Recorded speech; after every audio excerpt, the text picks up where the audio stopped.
ओम नारायणं नमस्कृत्य नरं चैव नरोत्तमं देवीं सरस्वतीं व्यासं ततो जयमुदीरयेत्। आइए आज श्रवण करते हैं भक्ति योग क्या है, भक्ति योग कैसे प्राप्त होता है।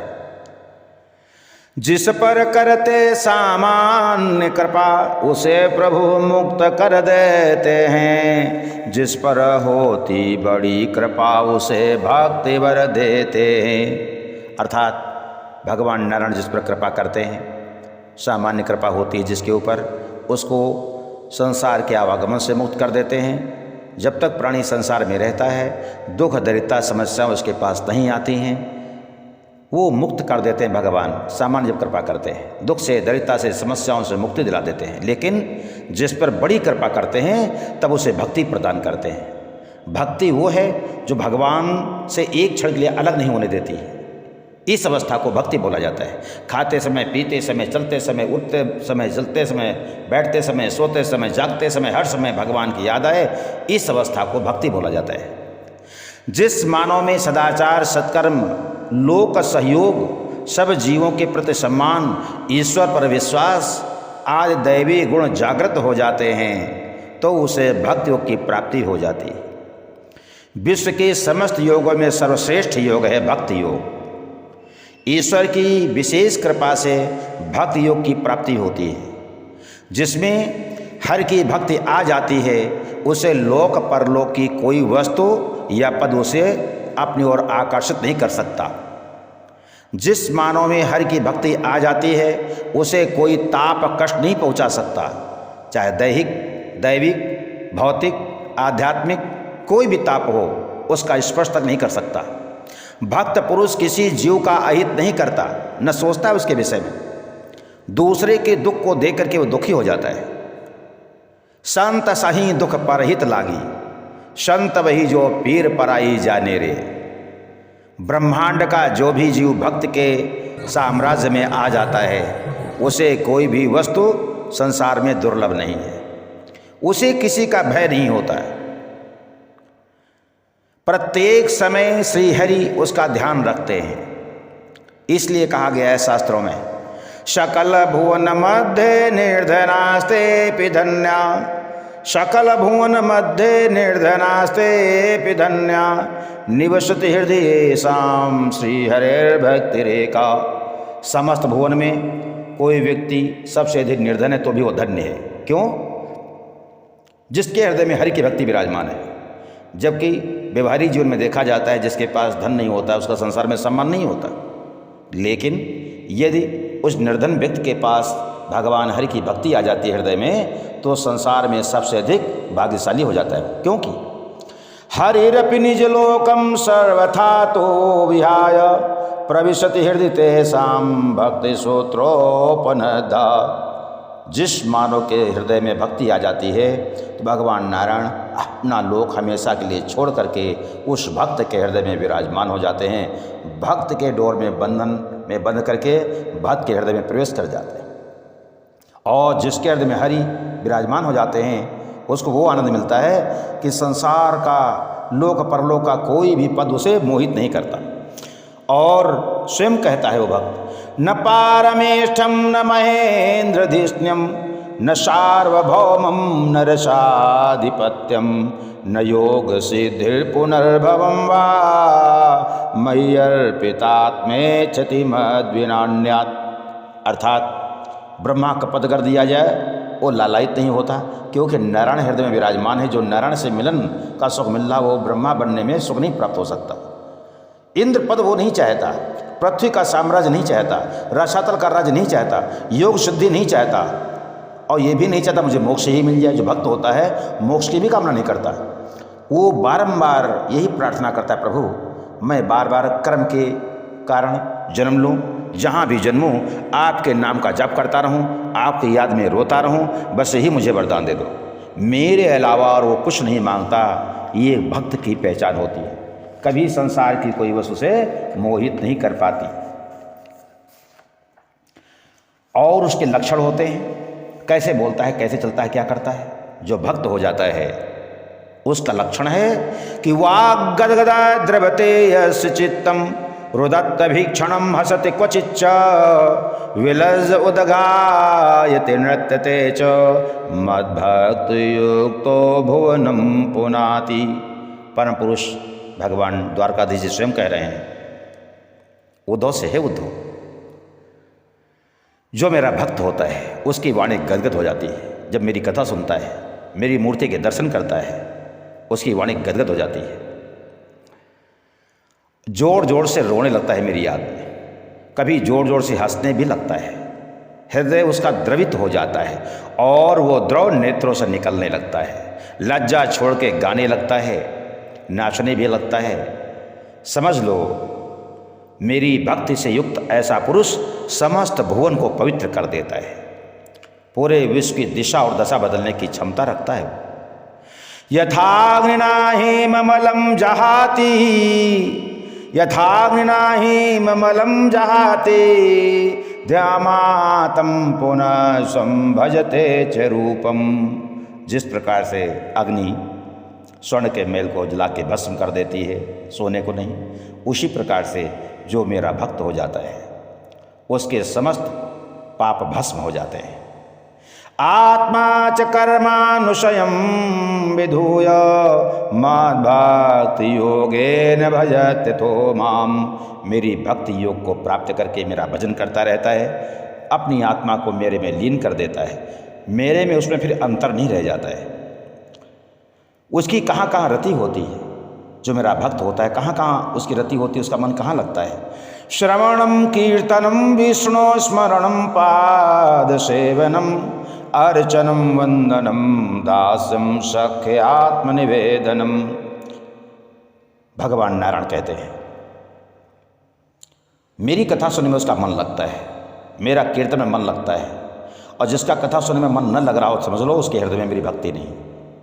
मेरी याद करता है भगवान ने कितने अवतार, कब अवतार कितने दिए थे, मेरी सेवा करता है वो, मेरी अर्चना करता है, मेरी वंदना करता है, मेरा दास बन करके मेरी मंदिर की धुलाई पुछाई सेवा में लगा रहता है, मेरे से ही मित्रता करता है वो, और सांसारिक लोगों से मित्रता नहीं करता।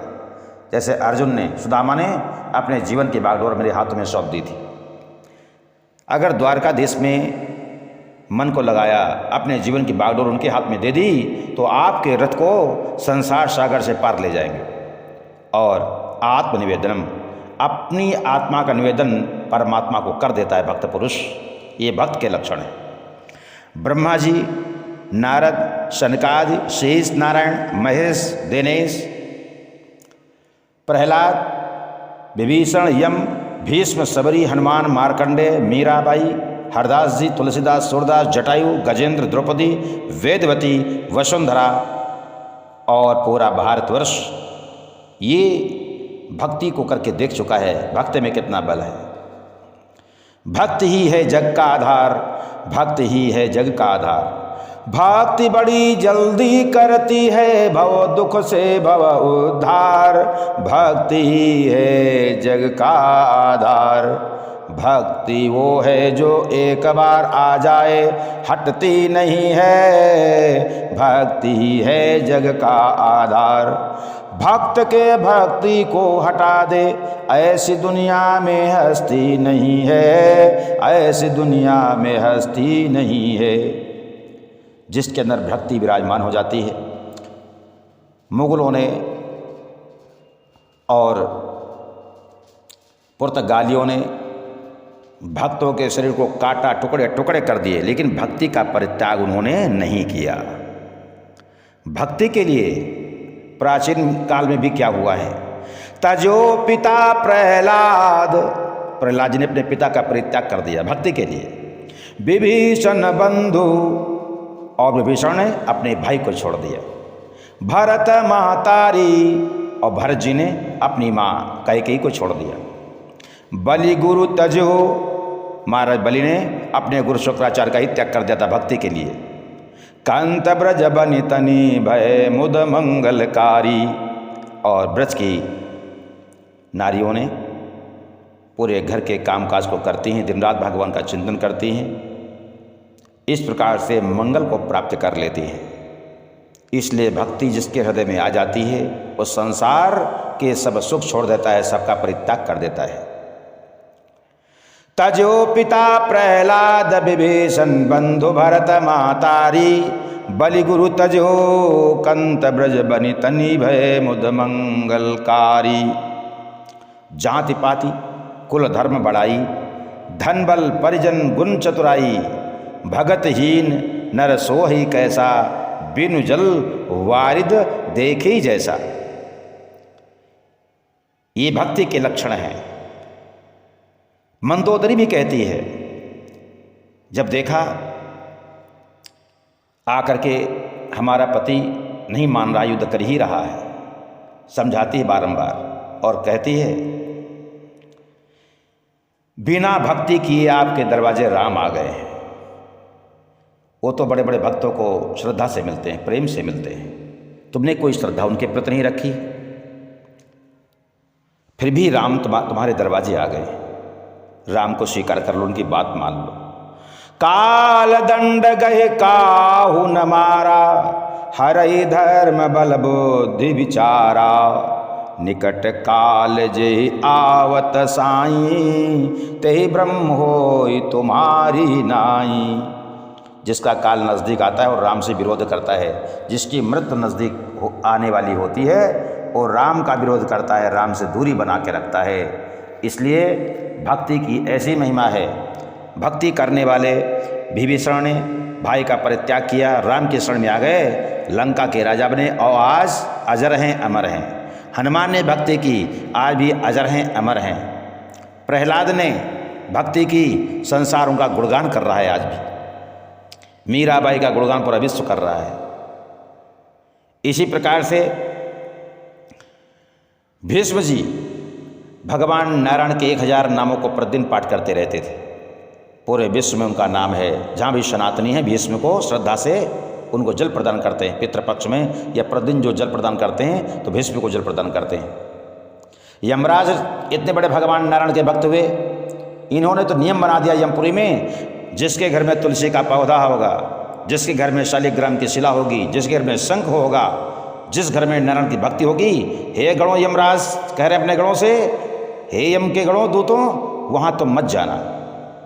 मैं नारायण का भक्त हूँ और नारायण के भक्तों को तो मैं सम्मान करता हूँ, उनको नरक में नहीं डालना है, उनको सम्मान से ही वैकुंठ लोक ले जाना होगा। इस प्रकार यमराज भी परम भक्त हैं, परम पुरुष नारायण के। भगवान सूर्य नारायण की उपासना करते हैं, भगवान शिव उपासना करते हैं, शेष जी की उपासना करते हैं, सनकादिक ऋषि हरि नाम का जाप करते हैं, हरि शरणम, और अजर अमर हो गए, बालक ही रहते हैं हमेशा वो। इसी प्रकार से ब्रह्मा भी भगवान हरि की उपासना करके ब्रह्मपद को प्राप्त किए हैं। नारद को भी भक्ति का स्वाद ऐसा लगा, वो समझ गए संसार में जो कुछ भी है वो भक्ति से ही प्राप्त होता है और दूसरा कोई कारण नहीं। इसलिए परम भक्त नारद जी दिन रात भगवान का भजन करते रहते।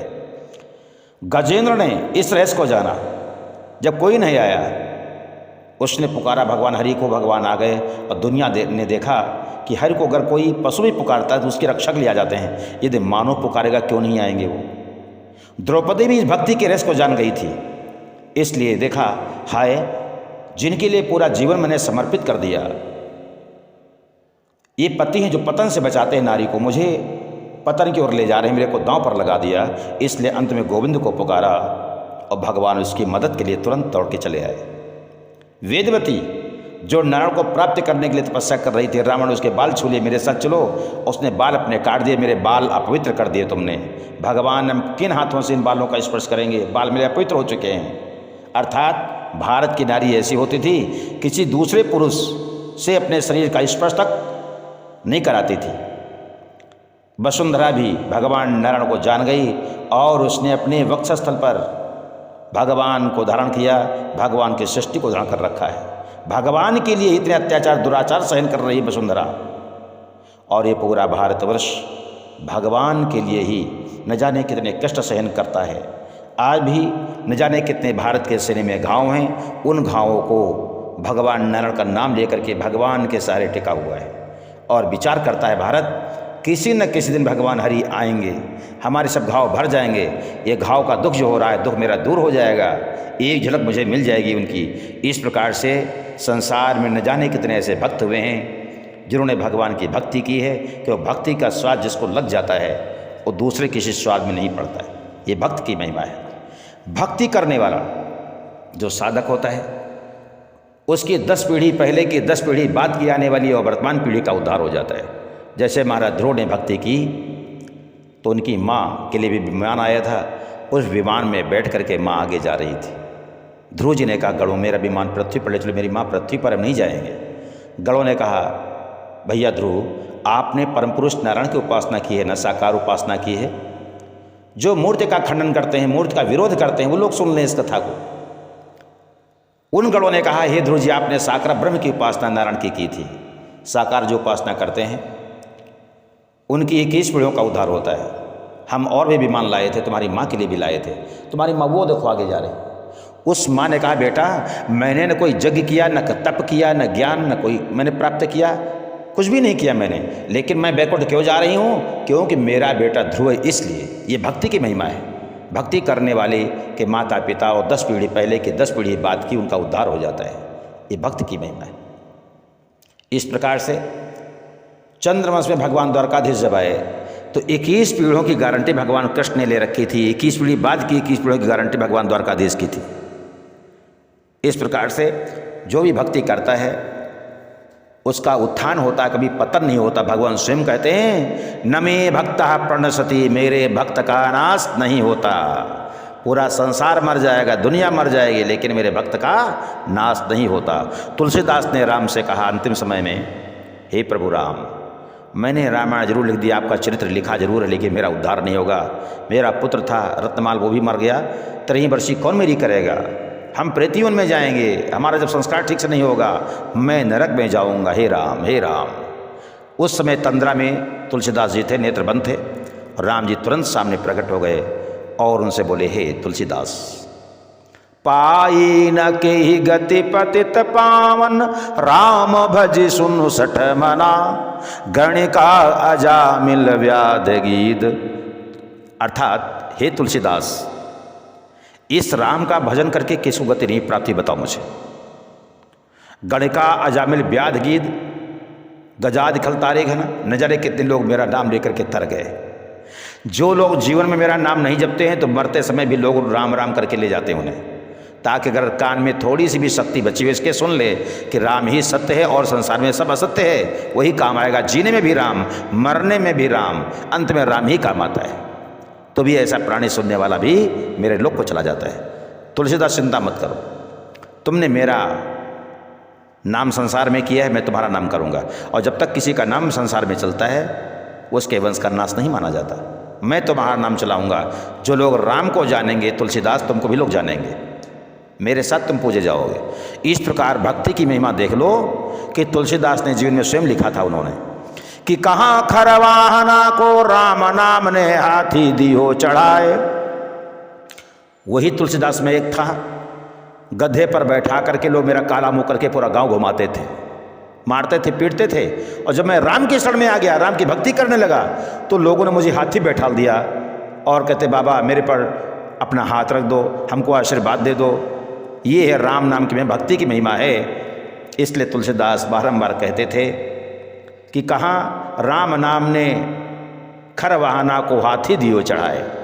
भक्ति की ऐसी महिमा होता है, जिस प्रकार से पारस में लोहा लगता है सोना हो जाता है, तो भक्ति का जिसमें स्पर्श हो जाता है, जो नौधा भक्ति है। अगर कथा सुनने में भी मन लग रहा है आपका तो भी आप भक्त हो गए, भगवान के प्रिय हो गए। यदि कीर्तन करते हैं तो भगवान के प्रिय हो गए। भगवान के घर बैठे बैठे घर में याद कर रहे हैं कि भगवान ने कितने अवतार लिए थे, सुबह शाम याद कर रहे हैं तो भी भगवान के भक्त हो गए आप। भगवान के चरणों की सेवा करने के जाते मंदिर में, मूर्ति की अर्चना उपासना करते हैं तो भी भगवान के भक्त हो गए। यदि भगवान की वंदना करते हैं तो भी भगवान के भक्त हो गए। दास बन करके मंदिर की धुलाई पुछाई कर रहे हैं तो भी आप भगवान के दास हो गए, भगवान की भक्ति हो गई आपके अंदर। और अगर कुछ नहीं आता भगवान को मित्र बना लो, कभी धोखा आपको नहीं देंगे। भगवान से दोस्ती जिसने भी की दोस्ती, कभी घाटे का सौदा नहीं रहा। चाहे सुदामा ने की हो, अर्जुन ने की हो, विभीषण ने की हो, सुग्रीव ने की हो, जिन जिन लोगों ने भगवान से दोस्ती की उनका घाटे का सौदा नहीं रहा। इसलिए मित्र बनाना है, परम पुरुष नारायण को मित्र बनाओ। मित्र अगर बना लिया तो भगवान की भक्ति हो गई है। आत्मनिवेदनम, नौधा भक्ति के अंतर्गत नवी भक्ति होती आत्मनिवेदनम, अर्थात मैं आँख से जो कुछ देखूंगा भगवान राम मैं देखूंगा, सीता मैं देखूंगा, श्री राम में सब जग जानी। ये देख करके सबका सम्मान करेंगे, सबको प्रणाम करेंगे। इसी प्रकार से मैं कान से जो भी सुनूंगा भगवान हरि की कथा सुनूंगा और कुछ नहीं करूंगा। मुंह से भगवान की प्रसादी ग्रहण करूंगा, हाथ से भगवान की सेवा करूंगा और पैर भगवान की कथा में जाएंगे और कहीं नहीं जाएंगे। मेरा मन भगवान के चरणों में जाएगा, अपने हृदय में भगवान को बसाऊंगा और किसी को नहीं स्थान दूंगा मैं। इस प्रकार जो आत्मसमर्पण कर देता है भगवान को, समस्त विषय जितने भी भगवत विषय के हो जाते हैं, भगवान का चिंतन करने लगते हैं। आँख भी भगवान का चिंतन कर रही, देख रही है, निहार रही चारों भगवान कहाँ हैं। कान से कथा सुन रहा है, मन से चिंतन कर रहा है, वाणी से प्रसाद मिल रहा है, हाथ से भगवान की सेवा करने को मिल रहा है और पैर केवल भगवान के मंदिर जाते हैं, भगवान की तीर्थ स्थान में जाते हैं और कहीं नहीं जाते।